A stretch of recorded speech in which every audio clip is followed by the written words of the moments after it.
نهار اللي تخبيت باش ندير لراجلي مفاجأة، كنسمع غوستي كتهضر معاه على الخطوبة. اييه، السيد خطب وناوي يتزوج عليا، والخطير في الامر بفلوسي اللي مسلفاه. بكايد العيالات الحرات رجعت حقي تاني ومتني، ووريتو النجوم في عز النهار. خليت بركابي مصدوم، قالك ديرها في النساء ولا تنساها، وديرها في الرجال وترجاها. قبل ما نبداو القصه، الوريدات ديالي ديروا لي لايك، الله يجعلها في ميزان حسناتكم، وما فيها باس وركوا على هذاك لايك، هكا كتدعموني اكثر وكتحفزوني باش نحط لكم القصص.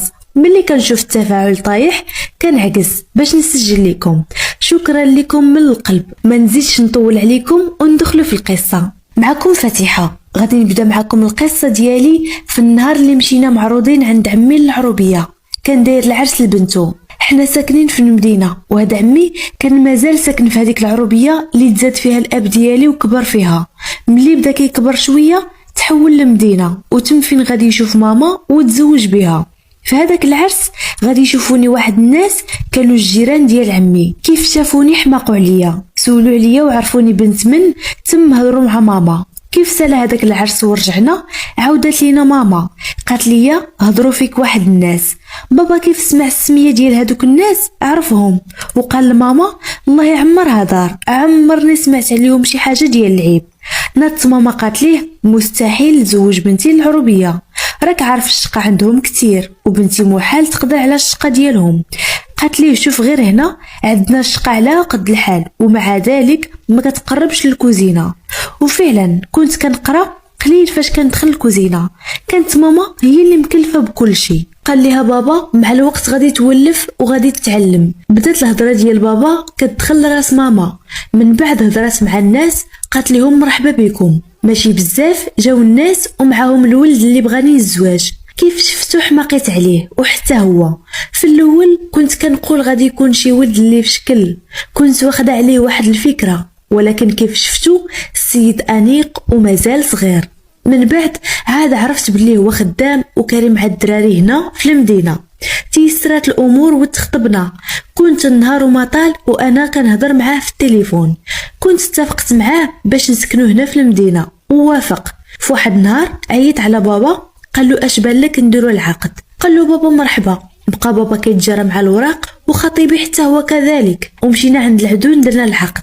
من موراها كان قال لي غادي نكري الدار باش تجي لعندي.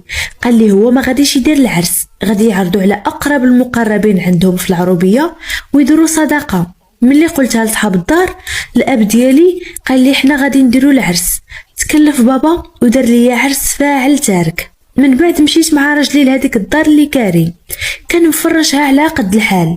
صبرت وفرحت وقلت ما كاين باس، شويه بشويه حتى نفرشوا هذيك الدار.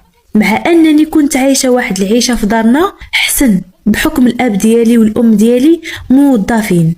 كانت ماما عزيز عليها تفرش وتشري، كانت دار والديه اللي دخل ليها كيفها فيها. المهم البنات، كانت حياتي عاديه مع الزوج ديالي، هو خدام، كيف كيدخل كيلقى الماكله موجوده. في الاول كنت كنتعلم، مره تجي مالحه مره مسوسه، وبعض المرات ما فيها ما يتكال، وكان صابر معايا حتى تعلمت. تقريبا شهر دائما كتجي ليا الماكله خايبه، حتى بديت كنقادها حيت بديت كنتعلم من التليفون وكتصدق ليا. ما حدنا كنطولوا في هذيك العلاقه، كنحس بالملل في الدار. كانت دازت على زواجي عام، هضرت مع راجلي على ود الخدمه باش نخدم على الاقل نبدل الجو ونفسيتي تتغير. قال لي اللي بغيتي. بصراحه ما كانش عنده مشكل من هاد الناحيه. قلتها لبابا دغيا دبر ليا في خدمه من المعارف ديالو.